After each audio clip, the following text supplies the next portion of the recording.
this is a song that I cover with my band Bamboozle, and we are going to look at the bass line.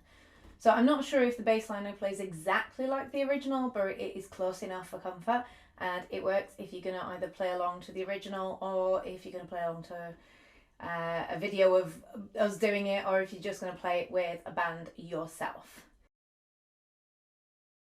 So the first thing you need to know is it is in the key of A minor, and the second thing you need to know is that it is slapped pretty much all the way through. We're going to look at it in sections because the bass pretty much sticks in sections. There's a lot of improvisation that goes around this, as is with a lot of the pieces we do, but what we're going to do is we're going to look at a basic bass line that will work for the riff section, for the verse and for the chorus. So the song opens with a double bass riff, and the riff goes something like this.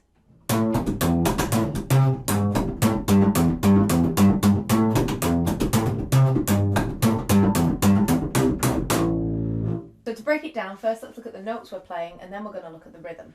So you start with an A on your G string, which is your second fret, as it would be on a guitar. Now don't forget, I'm not a classical bass player. This is me communicating to you in a way that works for me and hopefully that you guys can see. And then it's followed by an E, which is in the same place on the D string. Another A here. Then we're going to jump down to a C, okay? So that C is where your A would be. We're going to move down one position and then place all your fingers down, okay? Don't forget to use your ears for the tuning. So A, E, A, C, and then you can use a G. So you can either same position on the D string, or you can use the open G there, okay? Whichever's most comfortable for you. I think I probably fluctuate between the two. It's one of those tunes I've played for a very long time, and my hand just does what it does. Use the fingering that works best for you. Both of them work just fine. So then you have an A, open G, E on the D string, G, E, G, then a G sharp, okay, which is the one just the very first fret on your G string, okay, and then you repeat the pattern again slightly differently. Now let's take a look at the rhythm for that. Okay, so this rhythm gets ridiculously complicated from the A. What we're going to do is we're going to go out on 1 and 2 and 3 and 4 and. So your beats are on the 1, 2, 3, 4. The ands are the half beats. Okay, and a lot of these notes are played on the half beats. So your first bit of rhythm is 1, 2 and. So it's on the 1 beat, 2 and. Okay, 1, 2 and 3, 4 and. The next bit's much more complicated. So you've got, it's kind of a, everything goes across the beat. It's kind of a tied rhythm. So the A comes on the 1, 1 and 2. So you've got 1, slap on the and, slap on the 2. And then on the and of the 2 is where you play your C. So you've got 1 and 2 and, okay? 1 and 2 and. So the 3 is a pause, and then you slap on the next and. It's quite complicated, but just hear and absorb. 1 and 2 and 3 and. 1 and 2 and 3 and. And then the 4 is your G. 1 and 2 and 3 and 4. Then pause on the and then you have 1 and. Okay, so it's just 2 slaps. So the slaps are the ones that are coming on the beat. So sped up a little. That whole bit so far sounds like this.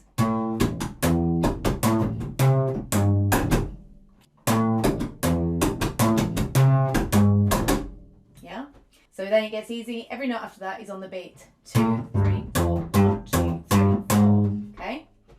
So that whole bit together.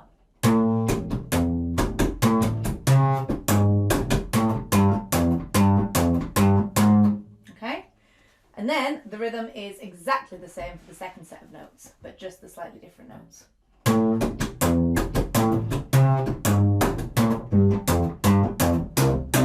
Okay? And then your rhythm kind of stays the same. So that's your little intro bit.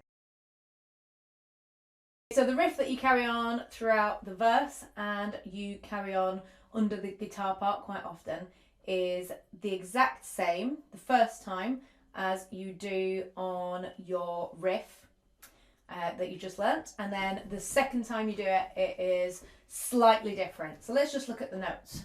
So the first one we know, it's the A, E, A, C, G, okay? And then the second time you do it, you just do A, E, G, okay? So you miss out the C. And then the rhythms are like this.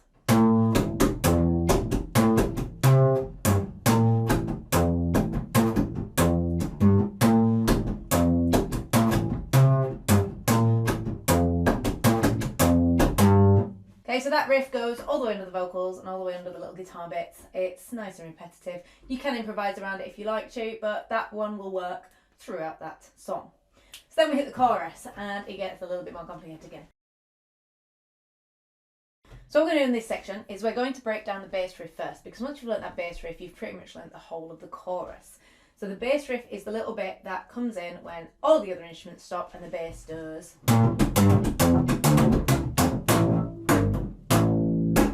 Okay, so we're going to learn that first, and then we're going to go back to the beginning of the chorus and learn what happens underneath the chorus vocal. So this next section gets really complicated if you start to break it down.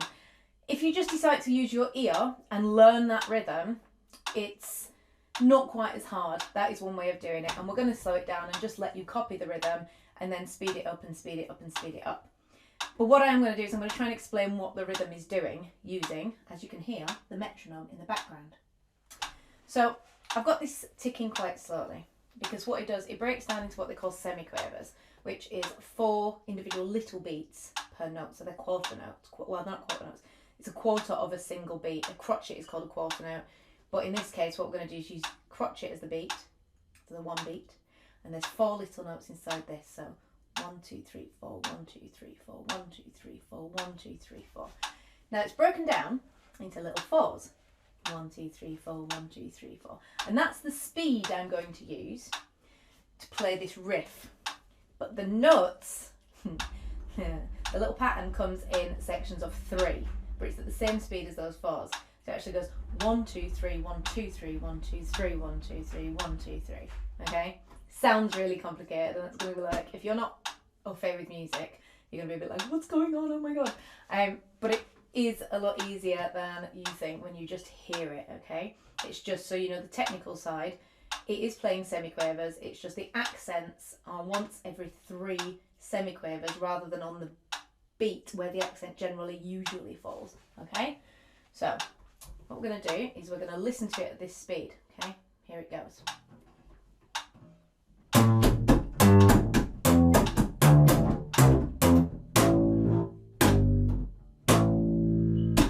Okay, that's what it sounds like at this speed. Okay,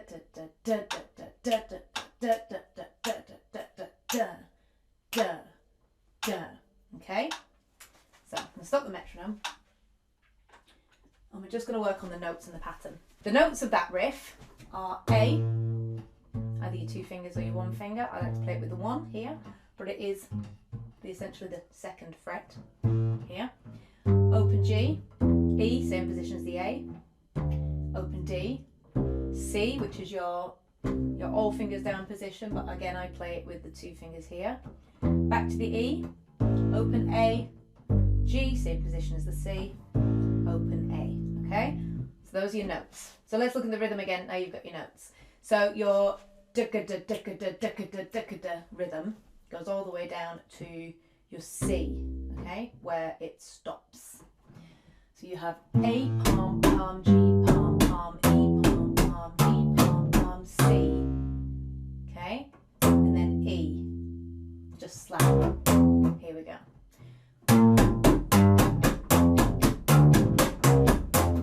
Okay, so just play that along with me until you get it. Let's keep it nice and steady for now. 1, 2, 3, 4. And again, 1, 2, 3, 4. Okay, and the last little bit to that is just an A, G, A. And I like to finish it on muting the strings nice and loud. So the whole thing together.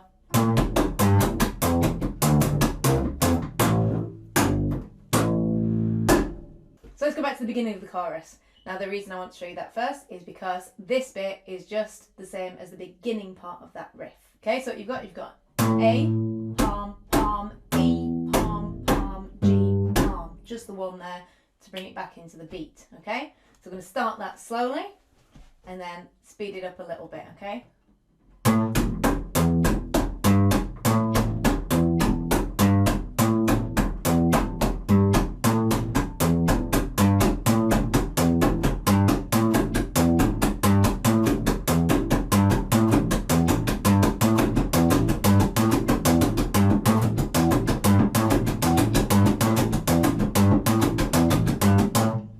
So what we need to do is you can practice that to your metronome, or you can practice it on your own, but start really, really, really slowly until you are making no mistakes. If you haven't seen my playing to a metronome video, go check that out. Really useful for this kind of practice. Okay, so let's add those two pieces together. So we're going to do the small riff 4 times over, followed by the double bass ending riff, and that's your chorus. It goes something like this.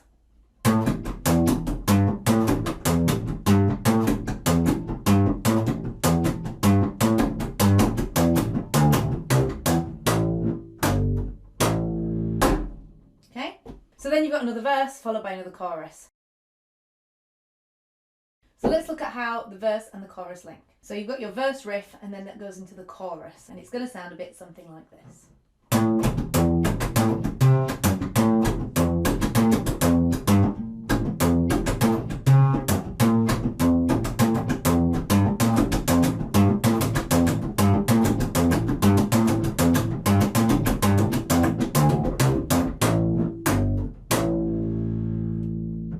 Okay, and they are your main elements of Johnny Got a Boom Boom. Like I said, there is a lot of room for improvisation.